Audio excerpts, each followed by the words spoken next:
না রে, আমার দ্বারাই হবে না। তখন যদি না বলি দেয়। প্রতিদিন তোরাই নাচতো, আমার আর ভাল লাগছে না। লে ধর। যেতেই হবে। হ্যাঁ, সলমান খানের মতো ভাবতে লে প্রপোজটা করে দেখা, না হলে অন্য কেউ এসে তোর পরে হাত ধরে নিয়ে চলে যাবে, আর তুই তখন শাহরুখ খানের মতন দেবদাস হয়ে তাই দাঁড়িয়ে কাটবি। না না, দেবদেশ হওয়া যাবে না। সালমান ভাই ঠিক আছে। I love you. আমার তোমাকে অনেক ভালো লাগে। তুমি আমাকে ভালোবাসো?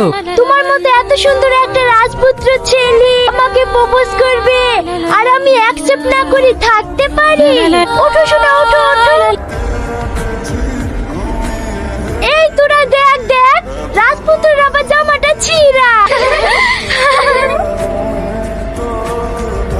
রাজপুত্র, তোমার পায়ে চটি দুটো কার? আমার দাদুর নাকি? তুমি আমাকে ভালোবাসো না বললেই পারতি।